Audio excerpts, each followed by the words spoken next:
Welcome, everyone, to the Tuesday edition of the Markets and Mortgages podcast. I am your host, Tyler Crawley, and today's going to be kind of a interesting show, to say the least. So there is literally nothing that happened on Monday. This has never happened. I have been watching real estate news since I decided I was going to get into the mortgage industry middle of 2020, like a little bit towards the end of the summer, 2020. I started when I was like, I'm going to get into the mortgage business. And I knew I was going to do a podcast, and I was going to do a website, and I was going to have a newsletter. So I started looking at real estate news, and I realized every day there's a ton of stuff that we could be talking about, more so than others, but there's always something going on.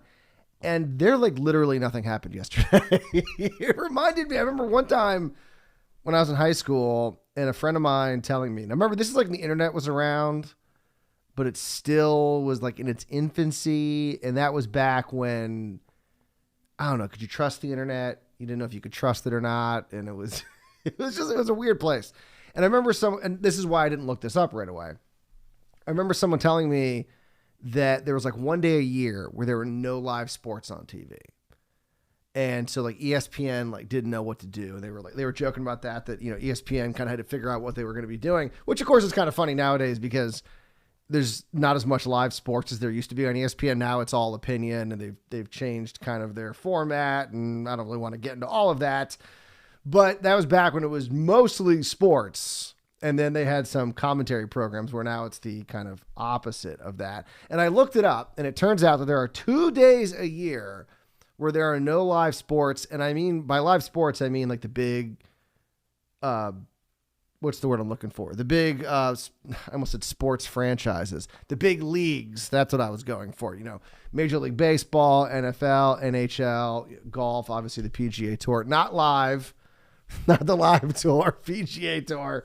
And then, of course, the NBA. And there's 2 days a year where there's no live sports in those major leagues. And it is before the All-Star game and the day after the All-Star game. And so every other day. Now, of course, things have changed so dramatically that when it comes to sports, there's always something live. I mean, they have cornhole on TV now. So I'm going to assume they can find some kind of sport that is on TV and they'll be able to play it. But this show is sort of in that episode where that day where nothing happened. Nothing happened yesterday. I don't have anything to talk about.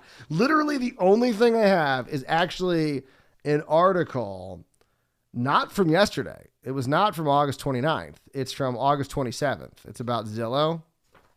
And that's all I have. That is all I have to talk about. Now, there's a lot going on later this week. There's a lot happening today.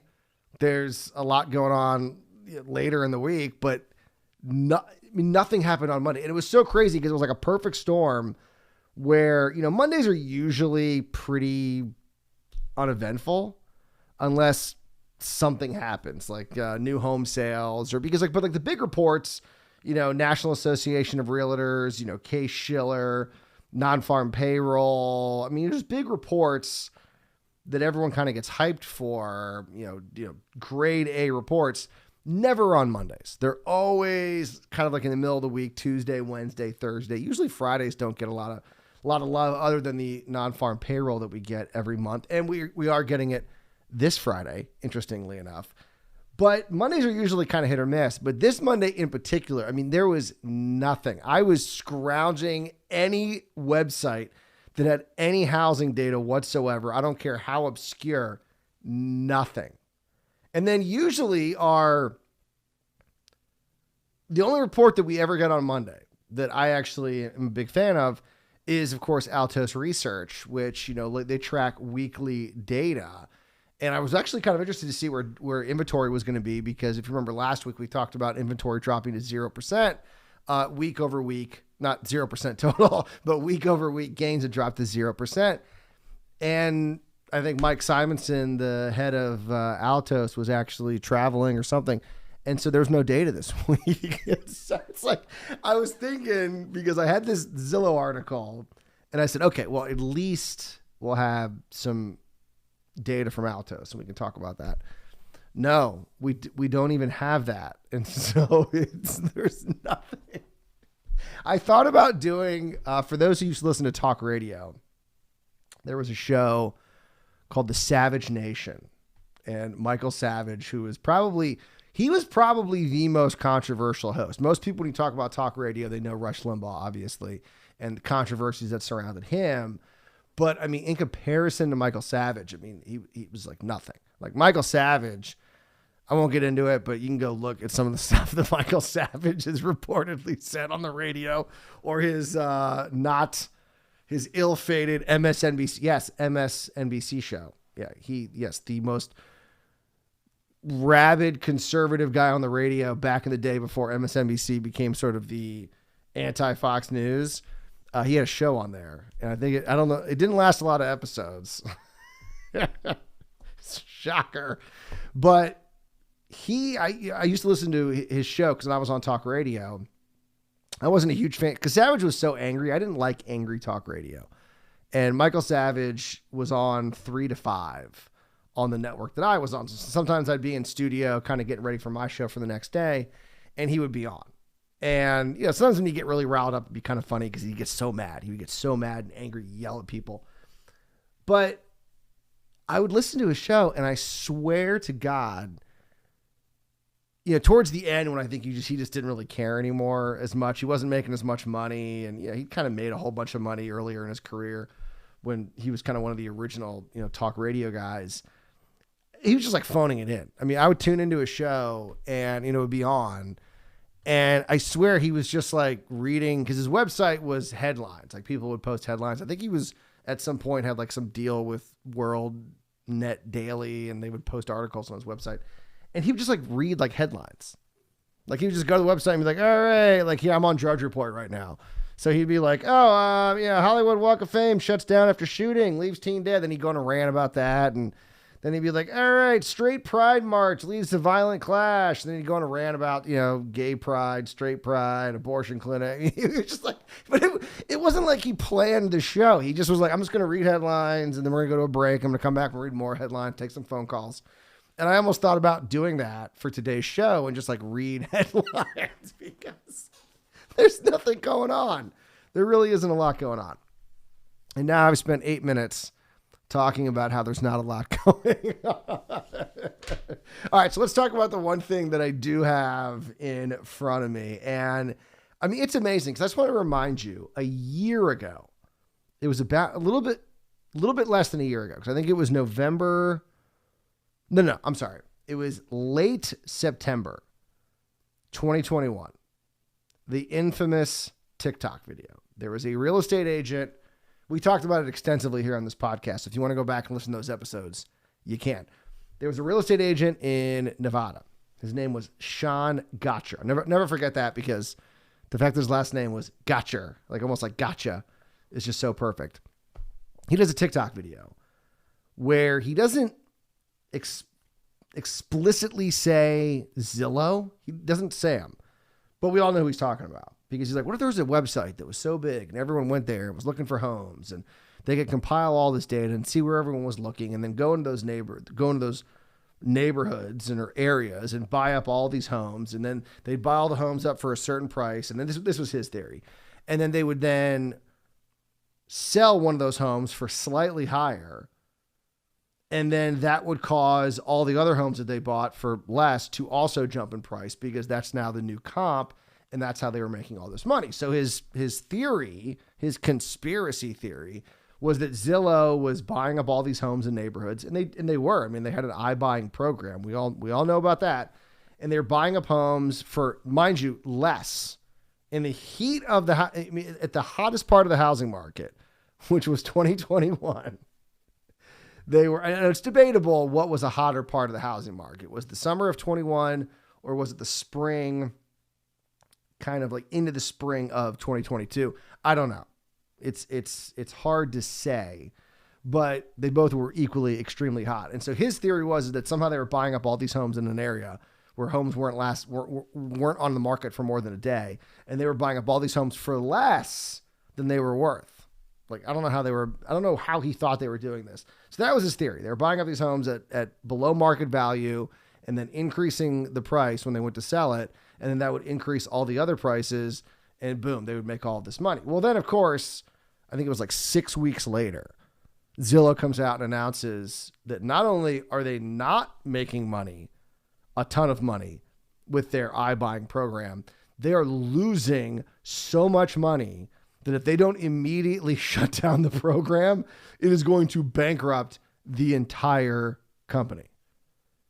I mean, it was amazing. Like, I mean, it was amazing at how wrong this person was. And what was even more amazing about that was that TikTok that guy did got so much attention that Zillow had to respond to it because everyone thought he was right, except for people that actually, work in real estate.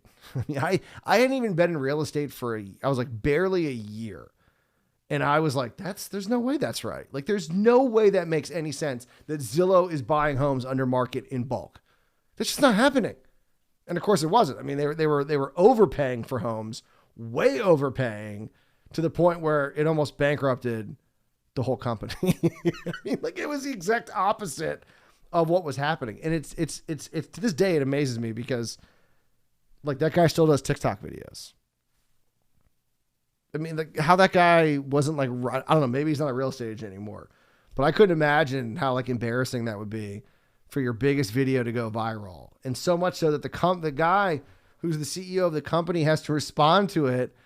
And that must have been kind of awkward for the Zillow CEO. He just wants to come out and go, you know what? Not only is that not right, but we almost are bankrupt because of that program. Like, there's never been a conspiracy theory that was proven so wrong so quickly. I mean, that could be the record there.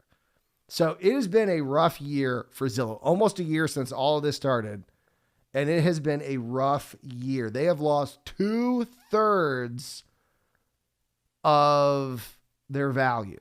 Stock price is down almost 70%. I looked at the data. I think it was like at a high, like $107. And I think now it's at, like low 30s. I mean, it was like almost 70% is how much it was down. Just crazy how much money Zillow has lost. I mean, not only just on their balance sheets, but like their capitalization, their market capitalization has just plummeted. Well, Laura Foreman over at the Wall Street Journal says that Zillow, even though they've lost 70% of their value, has room to fall. This is like crazy. Zillow Group has already fallen to a market cap of barely $8 billion, despite the fact that virtually every U.S. adult is still surfing its namesake site monthly. I mean, yeah, it's crazy. On its second quarter conference call, even Chief Executive Rich Barton, who is known for his upbeat, colorful divinations. Am I saying that right? I probably should have checked that word out before I decided to do the podcast, but whatever, at least I have something to talk about. Described the housing market as undergoing a rebalancing. Zillow now expects transactions to meaningfully contract as inventory rises this year. Barton said he launched an employee retention plan this month, including an off-cycle grant of restricted stock units to employees, ultimately accepting an expected 2% dilution over a few years in an attempt to ensure his top talent doesn't flee over lower compensation, because much of that is based off of equity value. Now, you might think that fewer potential transactions would have agents upping their ad spending to compete for the smaller number of buyers that are there, but it doesn't appear as if that is the case with Zillow. Chief Financial Officer Alan Parker candidly said on the second quarter call earlier this month that in a quickly declining macroeconomic environment, agent ad spending tends to slow down as buyer demand wanes. Importantly, he also said that the slowdown in spending on Zillow's platform tends to lead the market's transaction declines, implying Zillow could see outsized weakness sooner rather than later. And what's amazing about this is that 234 million people surf Zillow's apps and sites monthly. That is equivalent to over 90% of U.S. adults. But Zillow monetizes only 3% of real estate transactions. Now, a lot of that is because people know the name. It's like Google for housing. You just think Zillow. You go to Zillow, look it up. Look at what your home's worth. Get your Zillow estimate. Tells you what your house is worth. I mean, Zillow has become kind of very synonymous with real estate, but a lot of people don't do transactions on the website. And a lot of it, I mean, it's one of the kind of flaws with iBuying, in my opinion, as someone that works in real estate. Obviously, I think time will change on this, but I mean, when you're making the most important transaction of your life, you kind of want someone, like a person that you can talk to at any time. And so people want to work with a real estate agent. They want to work with a mortgage loan officer. They want to work with a person, and they know that it's the person throughout the whole process. That's one of the problems with a lot of these automated, mortgage services is that you start talking to one person, then you move to the next person, then you move to another person. And if you have a problem, you're like, I don't know who to call. They're like, oh, well, you just call the 1-800 number and you talk to a consumer, representative. And they're like, okay. I mean, that's fine when, I'm talking about getting my, iPad fixed or their cell phone or something. But when it's the largest transaction, sometimes people want to know that there's one person that they can talk to, whether it's their real estate agent or it's their loan officer or whoever. And so I do think that there is sort of a disadvantage for these iBuying programs. And I think that's why Zillow has such a low conversion rate, because people see it as a website and they're like, I don't know if I want to use Zillow to buy this home. I don't know if I want to use Zillow to get my mortgage or whatever it may be.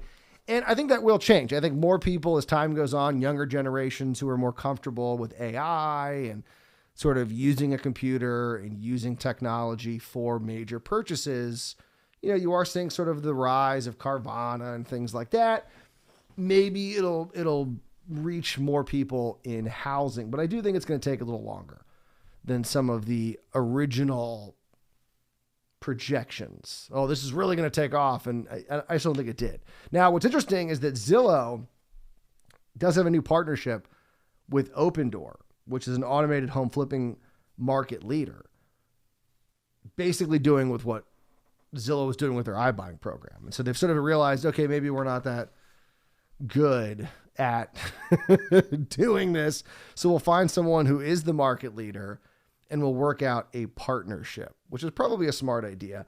However, Foreman argues that what Zillow probably is hoping for more is that people who decide not to go the Opendoor route, which is why Zillow maybe realizes that there are so many people out there who do not want to go with the more automated route and do want to work with, say, an agent. And so that's when they're hoping that they're going to be able to use those quality leads and feed them to their so-called premier agents.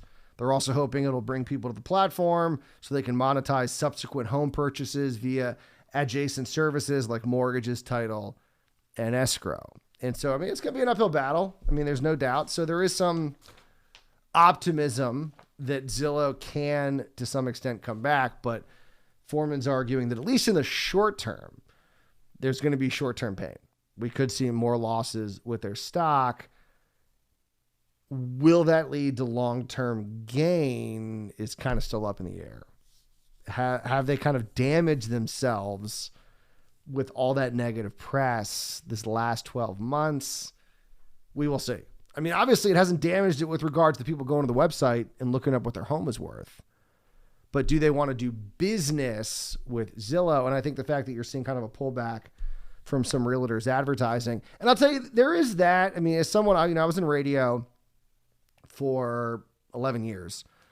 And I'll tell you, which is totally based on advertising, is that it was something I always stressed to people that were advertising with us. I said, listen, if the economy, because we had a couple ups and downs in the economy. And I would always tell people that when the economy hits the skids, that's when you should be increasing your ad buy. Because people, and I understand it, right? I mean, if you're a business owner and business starts slowing, you've got to find somewhere to cut expenses. And a lot of times people will go, well, what's the one thing that I can, I don't necessarily need, and that's advertising. But actually, that's the one thing that you do need because you need to get business. And so Zillow knows that. So that's why Zillow's saying, hey, you know what? You would think that people would be like, business is slowing. So I need to up my ad buys to get new people. But most people do the exact opposite, is that when things start getting tight, the first thing they cut is advertising. And I get it. Like, I mean, I understand it. You don't need advertising. You need other parts of your business. You need to, have, obviously you need to have, money for the day-to-day sort of logistical issues that you're going to have with your business. You need to be able to, have office space. You need to, have a car. You need to have all of these necessities that you literally can't do your job without. But a lot of times people look at advertising as sort of a luxury when, yeah, I mean, it kind of is in a way, but it's also a necessity in that you have to spend money to make money, and that you have to find new clients because they're not coming in right now. So you got to reach new eyeballs. And it's hard. It's hard for people to do that. When there less money's coming in, it's hard for them to say, well, we're going to keep having money flowing out. So I get it. I mean, I get it. And that's sort of what they're saying there. But it's also, I think, another problem too that you have with the website, where when the housing market's extremely hot, more people, let's say viewership doesn't really change that much month to month. So you have the same amount of people that are going to the website, but you know that in a hot housing market, a higher percentage of those people you're going to be able to convert. When the housing market slows down, fewer people are going to actually be in the market. So they're there for other reasons, whether it's just for fun, fantasizing, whatever it may be, looking, down the line. And so it's going to be harder to convert those leads. So they're not as good of leads. The leads aren't as good. As they would say in Glengarry Glen Ross, the leads are shit. The leads are weak. The leads are weak. You're weak. Should I do my whole Glengarry Glen Ross impersonation right now? So yeah, I mean, so that was the one article we had. Zillow, even though it's down 70%. Look at that, man. We're over 20 minutes, and I had one article to talk about it, and I made it work, and I made it last. Here I thought I was going to be barely doing a 10-minute episode. Look at that. I still have it in me. That was like one of my talents on talk radio, because there'd be some days I would show up for the show and I would be less prepared than I normally am. Because usually I was over prepared. I'd have probably 4 or 5 hours of material. I only have a 3-hour show. Some days I'd show up and I'd probably only have about an hour and a half, 2 hours. So I would have to find a way to stretch it. And I still got it. I can still do it. Look at that. Look how impressive I am. All right. It is a busy week, as I mentioned. So we got, today's like the biggest day of the week. Just to give you a heads up, it's not going to be any crazier than today. At 9 a.m., we got the Mac Daddy report for housing, Case-Shiller Home Price Index, and the 20-city composite is expected to show appreciation falling to 19.4%. So remember, Case-Shiller, this is for, I think, May. So this will be for May. So we're still, it's a 3-month lag. So, we're not going to know what's happening right now, which I would bet that appreciation's probably under 10% by now. And you're seeing that in other data. So this is only going to show it falling to 19.4%, because if you remember in May, we were just starting to kind of feel that slowdown. But because it is the Case-Shiller day, always the same day as Case-Shiller, we always also get consumer confidence. That is actually, so here's the good news. That's expected to rise to 97.5. So we're not above 100, but we are moving in the right direction. And then it's also jobs week. So we got the JOLTS report. The job openings report is supposed to show job openings falling to 10.5 million. So we got a lot happening later today. Also happening this week, we got the ADP report is back. They are back. We're going to be getting June, July, and August on Wednesday at 8:15. And then on Friday, the big one, the big report. That is non-farm payroll is expected to show 285,000 jobs created in August. So despite the fact that we have record high inflation. We have a slowing economy for 2 quarters, still showing job growth, which is why it's complicating the Fed's job. Because they're like, yeah, I mean, I get it, but we're still creating all these jobs. Usually you have a situation, because you would say, oh, we're in a, it's stagflation, where you're seeing rising inflation and a shrinking economy. But the jobs thing is what's throwing everyone off. Still creating jobs. All right, we got to go. Look at that. That's amazing. We almost got, should we just keep going? Go to the full half hour? Now, I literally now have nothing to talk about. So we are not going to be doing that. You guys enjoy your Tuesday. Prepare yourself, because we got a lot that is going on today. We'll be talking about it on Wednesday's edition of Markets and Mortgages. And remember, as always, do not wait to buy real estate. You buy real estate and wait.